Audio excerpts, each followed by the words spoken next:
Yeah, that was a great question. So I've learned that, okay, so we do a lot of like tracking, obviously, and then path of like players or things that people do. And then the benefit of entering the zone from a middle point and seeing the defenseman giving so much ice around, which I knew already, like giving the, you know, the crossover to the inside a little bit, like the McDavid style, and coming back would bring the D together and keep on going. But that amount of stats that comes with like a successful entry with full possession and what leads to like, you know, offensive generating plays or anything. I love the way the guys are playing and using the free space.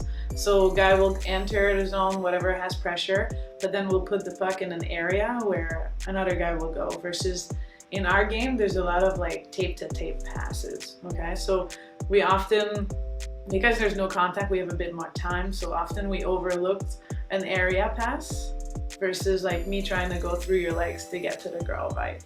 And I think that the concept of watching a few clips now and like seeing videos and all the stats that comes with it, and then I think that I can see the game a bit differently. And I also have a tendency to look for those area plays while entering in different areas, or even taking the middle to the outside and then look for something different than maybe I used to do. You know, looking for the perfect pass is not necessarily the right move. And you know, your coach tells you, everyone tells you, you know you should be doing it, but you're not doing it. And I think that data and the values that I see now every day has affected that a bit. Yeah.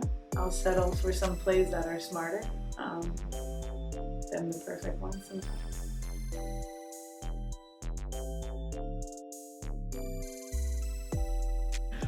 So if you're not following the point, you got to be following the point. I wish something like that was around back when I was younger and I was following the game.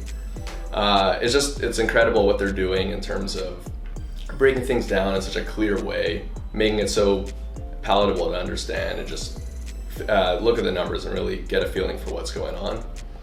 Aside from the point, I mean, Hockey Graphs is great. There's a lot of good work coming out of there. A lot of good people doing a lot of good things. If you're into reading, I mean, there were 2 hockey abstract books by Volman, as well as the book by Stimson. If you're more like me and you're into podcasts, all sports, I'd say there's measurables and counterpoints. And then specific to hockey, there's things like the TSN Hockey Analytics podcast, there's the PDO cast, there's the staffing graph. I might be missing some, but there's a lot of good resources out there.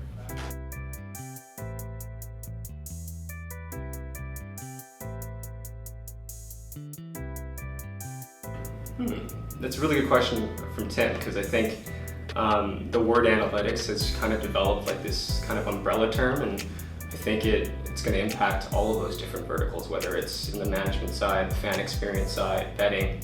I don't think there's any one that's really going to be more impacted.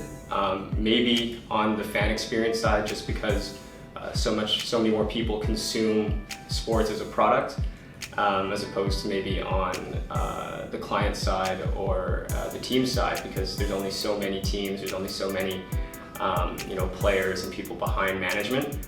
But it scales like massively across different sports and different fan bases. If you can use analytics and metrics to enhance broadcasts or to help teams connect better with their audiences, I think that's probably the biggest place of growth when it comes to analytics.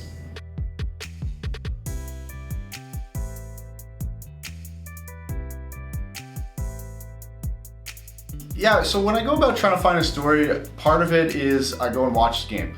So, I'm watching a game at night, I see something that happens, kind of, oh, well, that was an interesting play. And so then, I start looking through the data and see if I can quantify why I thought that was interesting. And so, say it's a really interesting face-off play that resulted in a goal. Well, so, let's look into seeing whether or not the centerman is good at these face-offs, or where does he win his face-offs to regularly? there's this new rule with icing where on icing you can choose which dot you want to take it from. So was he taking one, did he choose that dot that's actually his strong side, or is he better on his weaker side and it just turned out that he won that face-off? So I think part of it is just watching the game and using my hockey background to see stories that I think are interesting. But then I also, sometimes I'll just be looking through the data and see something that just pops out as like, oh, well, that's kind of, I didn't really expect that. And that's where then you go in it, you pull the thread, see if anything more comes out of it. And you know what? You get in a lot of rabbit holes that turn out to be absolutely nothing. But, they always start somewhere with a little bit of intrigue, and you see if there's a story there.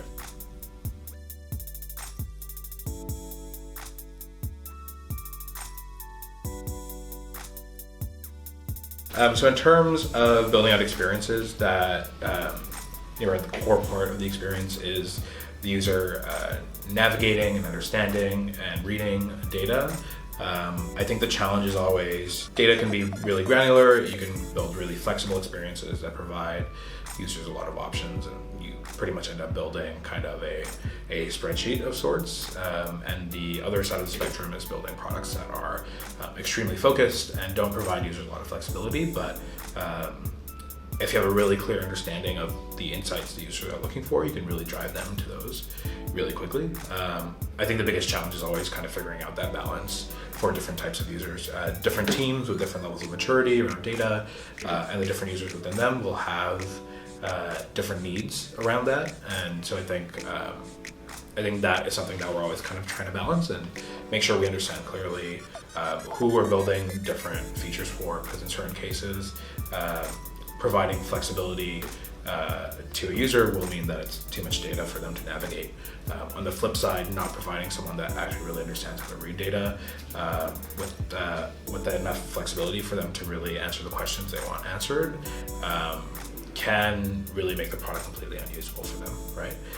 So figuring out that balance, being really intentional about who different features are being designed for, that's definitely a huge challenge, I think, for us, and I think it's something that we still are figuring out, working on, refining as we move ahead. I would say that's probably the biggest challenge.